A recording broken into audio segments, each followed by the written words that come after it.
Hello and welcome to Fantasy Football Focus, and we look at my wildcard going into game week 5.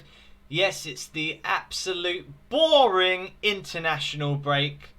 Oh, snore, so boring. So, whilst I've gone bored, I needed to anyway, but I've activated my wildcard. As you can see below, it says wildcard activated game week 5.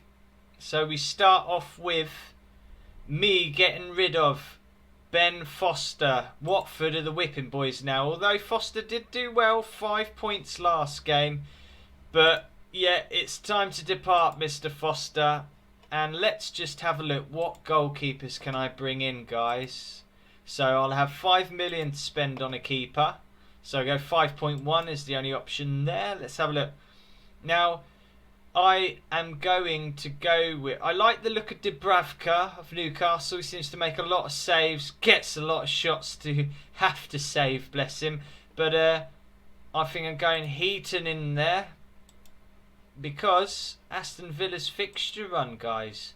West Ham United, then Arsenal. And all these greens. Brilliant for Villa.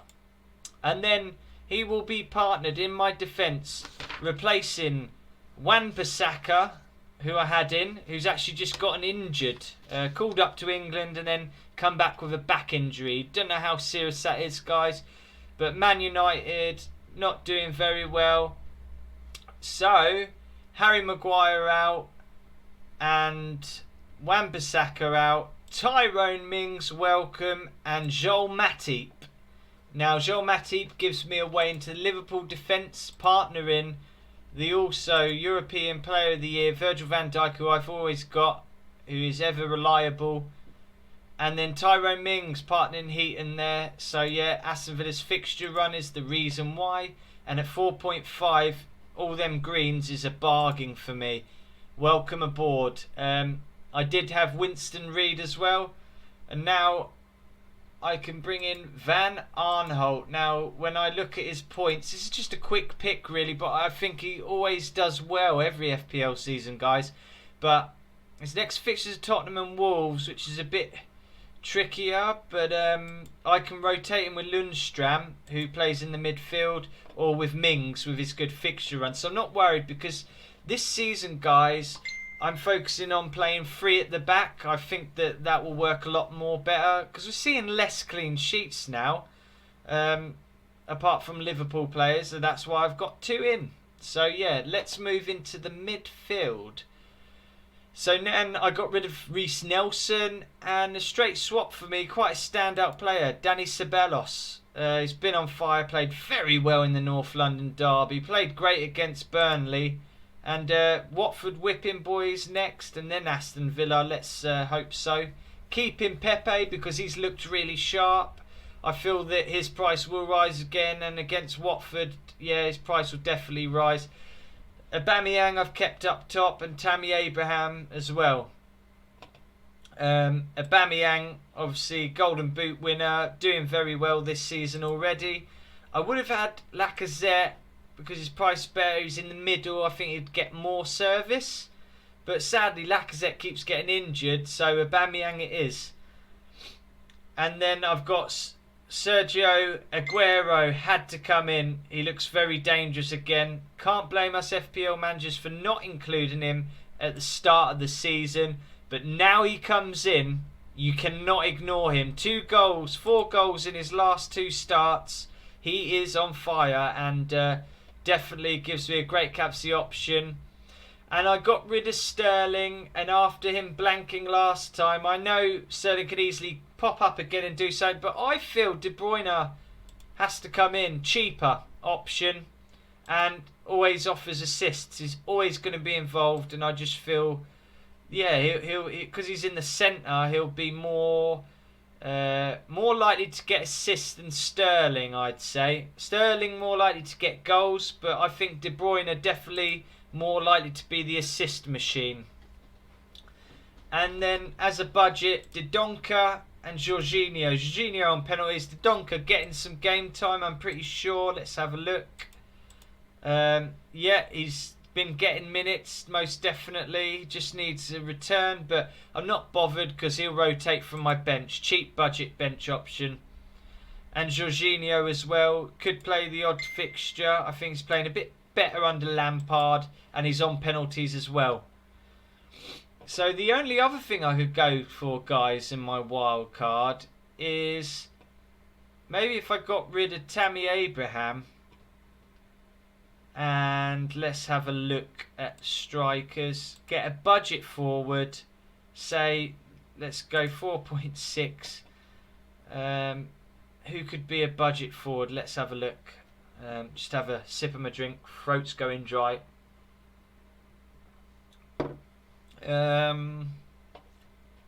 Greenwood, I suppose, gets minutes. Let's just stick Greenwood in for the time being. And then that leaves us with just 3.1 million. But if we were to get rid of Jorginho at 5 million, that will give us 8.1 for a midfielder. Let's have a look. Midfielders. Just got 8.5 there. Oh, so interesting options really, because I could have Aubameyang and Aguero and not care about the third striker. Not really mattering, focusing on the midfield strikers, because them two are bound to return, and if anything happens to them, I can just swap them out for a Lacazette, a Harry Kane, someone like that. So with 8.1, I mean, I tell you what, I do like the look. David Silva seems to be pretty involved this season. He's been getting plenty of assists, hasn't he? Look at that, wow. 20 points in his last 2 games. Minutes, I mean, you know, it's Pep Roulette though. That is the thing, isn't it, guys?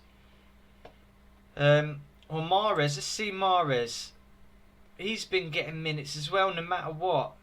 Started well there against West Ham 14. He looks sharp and dangerous, but it's the Pep Roulette. With Richarlison coming into it last game week as well. Mason Mount and James making names themselves. Tielemans actually was in my squad last time and got me points. I wonder, guys. I mean, what if I was to downgrade Van Aanholt even? I could get... I don't know. Let's see. What if I put David Silva in?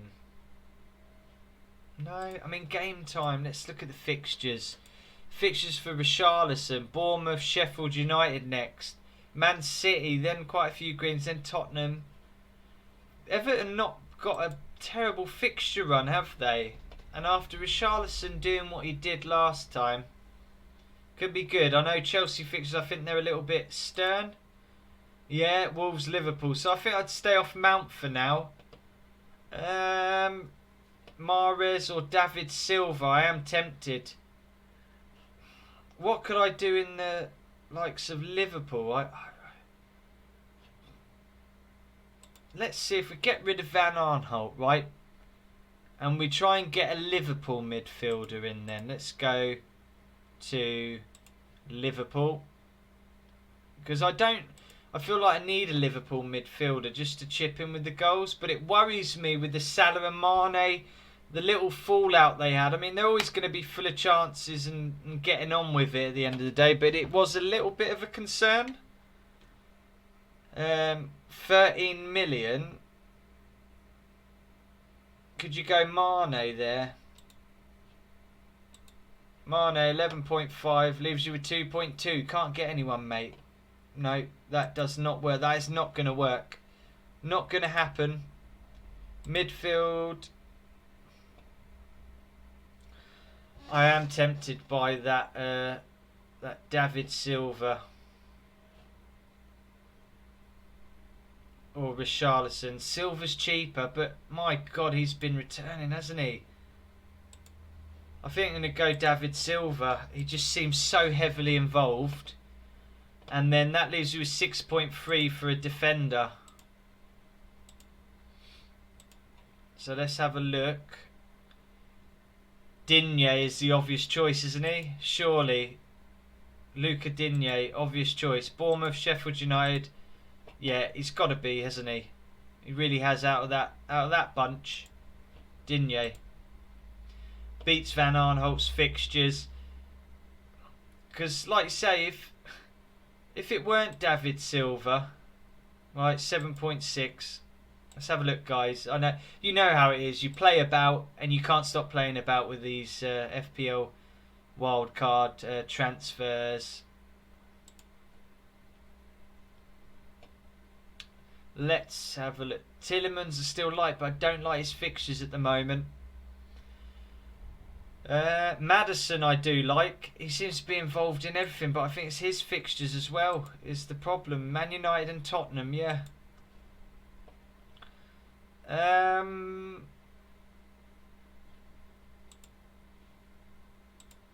Stick with David Silva. And then 4.7 for a striker. Can you do anything different with that?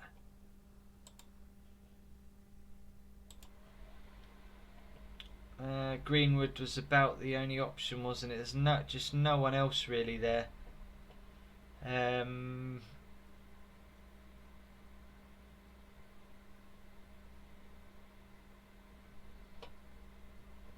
Yeah, we'll stick with Mr. Greenwood then, I think, up there, just as the budget option to allow me to do what I've been doing. So yeah, guys, that is my wildcard team in there so far, lot. Bar if any injuries come before the international break, then I can obviously change it, but I'm pretty happy with that. I quite like that. And guys, let me know what you think in the comments below. Post me your teams. I'll tell you my thoughts on them as well. And if you like the video, please give us a thumbs up. And don't forget to subscribe. Hit that notification button and then you will be updated. The bell notification, that will keep you updated. And yeah, guys, thanks for watching my wildcard video.